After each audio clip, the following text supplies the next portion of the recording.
reviewing Toriko chapter 230, Betrayal.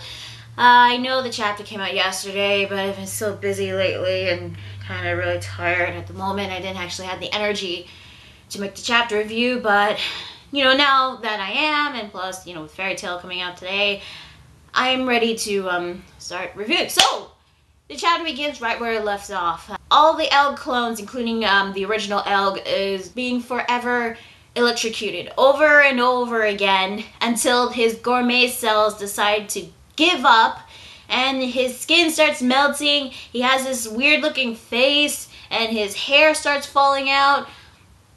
Yeah, it's always the immortals that always get the gruesome, torturous deaths. Except this time he actually dies. So yeah, apparently gourmet cells can actually give up regenerating if it's futile, if the body is constantly being electrocuted over and over again.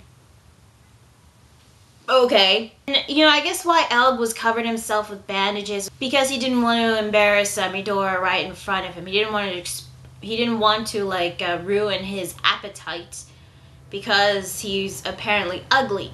And we get this one panel of Elg's flashback when he was a kid, and he was apparently made fun of because people called him ugly just because of his looks. I'm guessing that this is just something to make us feel bad for him and actually make Bronchi more of the good person. Because Elg asked Bronchi that if he looks ugly, but Bronchi says that no, you look totally normal.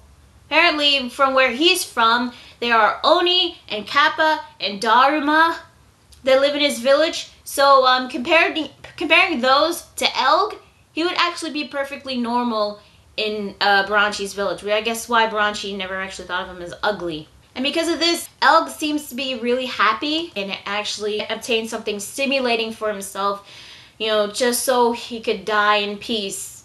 And yeah, and how he dies as well, his body starts to slowly turn into ash, and that happens to all the Elg clones. So now Elg is dead, so that is 2 dead, Tommy Rod and Elg.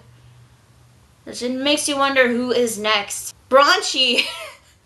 Right after Elg dies, Bronchi's he just turns around and just goes to recharge. Yeah, that's basically it from their fight. And as I said before, not as great as the fight between Sunny and Tommy Rod, but it was still good overall, and Bronchi is now my new favorite lightning user. Sorry, Luxus. Meanwhile, back with the chefs, we see Yuta, who is still injured from the Nitro, but he uses the Ishoku Dogen Sosegiri, which is the resurrection cut, to revitalize himself, so he would be okay. I don't know how that works. I guess he cut himself to heal himself. Okay, we're back with IGO headquarters. Everybody there is witnessing the Bishokukai invasion, and apparently Ichiryu, the IGO president, he cannot be contacted because he's in Gourmet World. However, we cut to the a meeting room of the bureau chief. We see somebody talking on the phone, and then we see this one panel with blood on the floor. And from the next page, this is kind of surprising. We get to see none other than the bureau director, what was his name? Umen, I think it is his name. Yeah. Anyway, Komatsu's boss from the first chapter, he's a traitor, and he is talking to Shige, as in the IGO vice president Shige. So Shige and the bureau director, these two are traitors, and apparently they're the members of Neo. And in this meeting, Umen, I guess he killed all the people who was in that meeting, because in one panel you see him talking on the phone, and you see all the people on the floor, blood everywhere, dead. I don't know actually who these people are. One of them does look familiar, but why he killed them, I have no idea. Why is he suddenly a traitor? I have no idea. Why the vice president of IGO is a traitor? I have no idea. Honestly, I did not see that coming, that Shige, the vice president, would be evil or a traitor.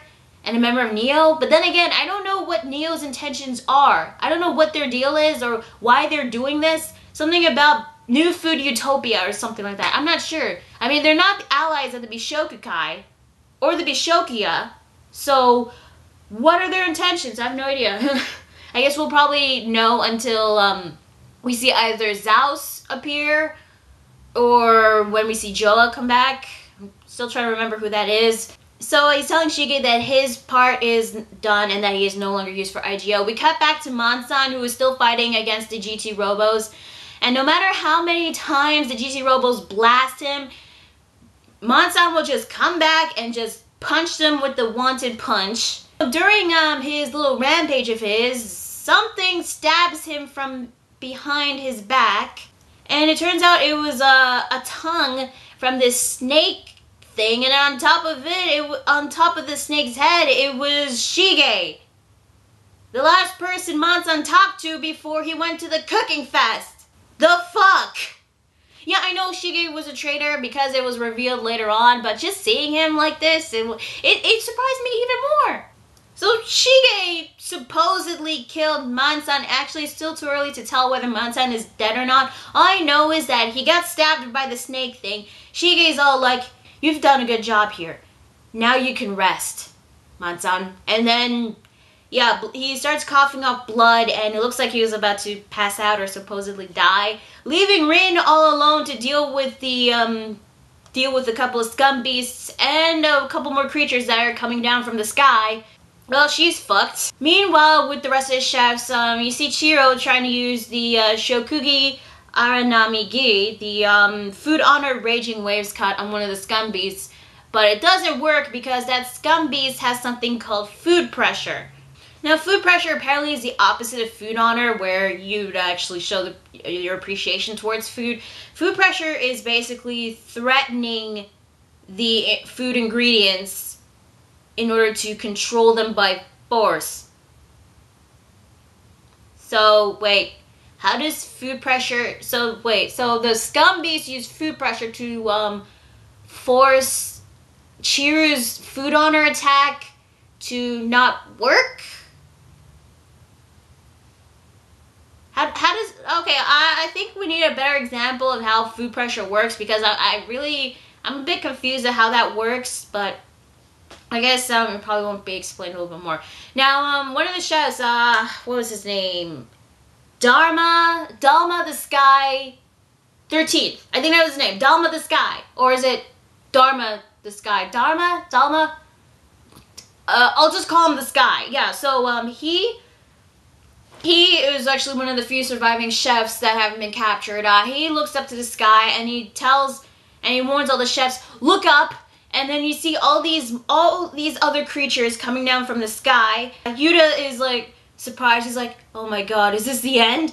But then all of a sudden, the scum beasts all stop in their tracks and they literally drop dead. I'm not kidding. They all stop and they're like falling down from the sky, literally dropping dead. Why? Because of the Shi-Oto, the death voice. You see this zebra stance, or his intimidation, sorry. Kind of reminds me a bit of JoJo's Bizarre Adventure. Zebra's intimidation has a scythe and is wearing a black cloak like it's the freaking Grim Reaper. And you see Zebra coming into the fight. He's like, have you gotten cocky yet? And yeah, Zebra is now entering the battlefield. He is gonna have his chance to fight, and that is where the chapter ends. Oh my god. Okay, well this chapter was actually pretty good. Okay, before I get to Zebra, I gotta talk about the traitors, Shige and Umen.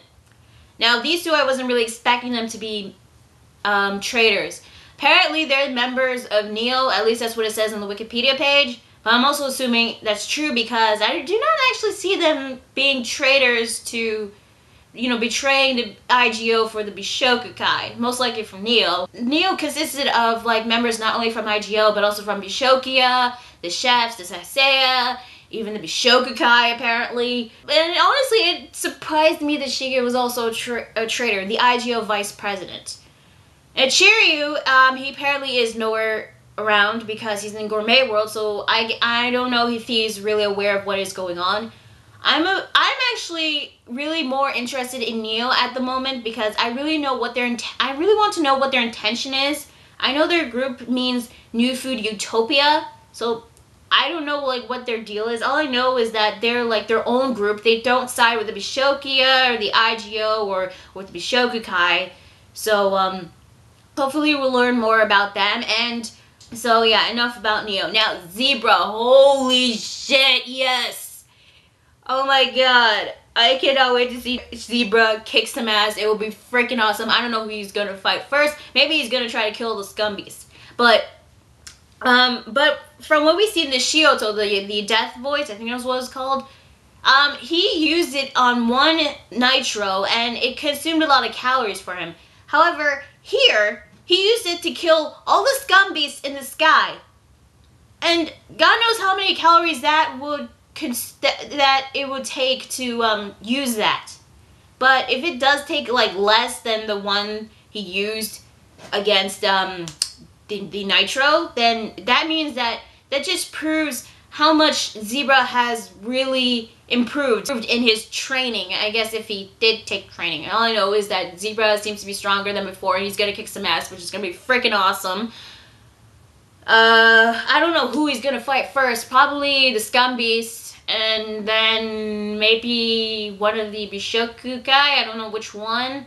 So is Mansan dead? Because I highly doubt he is. He was stabbed from behind by that snake thing, which I don't know what it is.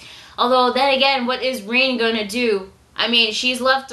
Because, I mean, if Mansan is, like, passed out, that leaves her with the Scumbeast, the remaining Scumbeast and other Bishokukai, and with Shige.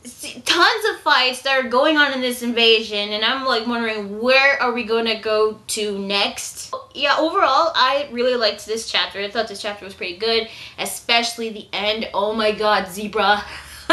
And yeah, I just cannot wait to see more of this. So yeah, this is Toriko chapter 230. I'm gonna spoil 27 and I'm gonna see you guys later. Bye.